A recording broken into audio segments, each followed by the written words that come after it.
അമ്മാവന്റെ കാലശേഷം അടുത്ത ചാന്നാരാവാം, സ്വത്തും മുതലും കയ്യാളാമെന്നൊക്കെ വിചാരിച്ചാൽ ഇവിടെ ഇരുന്ന് മൂത്ത് നരക്കത്തേ ഉള്ളൂ. 3 നേരം എനിക്കും അമ്മയ്ക്കും മുട്ടില്ലാതെ ഉരുട്ടിയുണ്ടാവും. അതിനപ്പുറം ഒന്നും പ്രതീക്ഷിക്കണ്ട. ഒന്നും. അതിപ്പോഴാണോ എന്റെ മോന് മനസ്സിലാവണത്?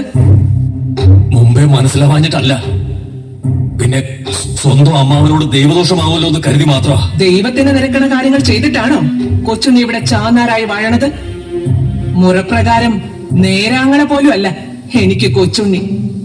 അച്ഛൻ മരിക്കണ കാലത്ത് നിനക്കൊരു 14 തികഞ്ഞിരുന്നെങ്കിൽ നീയാ ആലുംപിള്ളിയിലെ ചാന്നാര്. പ്രായം തികഞ്ഞ ആണവകാശി വേറെ ഇല്ലാത്ത നിലയ്ക്ക് പൊന്നു തമ്പുരാൻ ഇളയമ്മയുടെ മോൻ കൊച്ചുണ്ണിയെ അടുത്ത ചാന്നാരായി വാഴിച്ചു. നീയും ഞാനും വഴി പിടിച്ചു. അവന്റെ കാലശേഷം എന്നൊരു ചിന്ത നിനക്ക് വേണ്ട അച്യുത. കാലനും കാലനാവൻ. അങ്ങനെയെങ്കിൽ അമ്മാവന് ഞാൻ തന്നെ കാലനാവേണ്ടി വരും. നിനക്കതിനുള്ള കഴിവുണ്ടെങ്കിൽ. പക്ഷേ എനിക്ക് വിശ്വാസമില്ല. അതെന്താ അമ്മയ്ക്ക് വിശ്വാസമില്ലാത്തെ?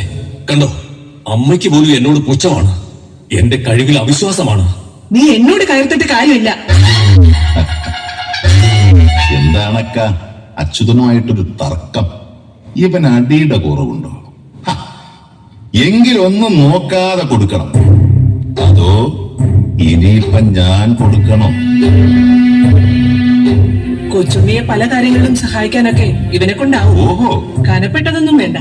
പണ്ഡ്യാലകളുടെയും മലബാറിലോട്ടുള്ള റാക്കിന്റെയും ഉത്തരവാദിത്തങ്ങളെങ്കിലും അച്യുതനെ ഏൽപ്പിച്ചൂടെ? കൊള്ളാം. ഇവനെ ഏൽപ്പിക്കാതെ തന്നെ അതൊക്കെ നല്ല നിലയ്ക്ക് നടന്നു പോകുന്നുണ്ടല്ലോ. അത് കലക്കണം. ആദ്യം ഇവനെല്ലാം ഒന്ന് കണ്ടു പഠിക്കട്ടെ. അച്ഛനപ്പൂപ്പന്മാരുടെ കാലം തൊട്ട് വ്യാപാരം നമ്മുടെ ചോരയിലുള്ളതല്ലേ മാമ? അത് ഇനിയും പഠിക്കണോ?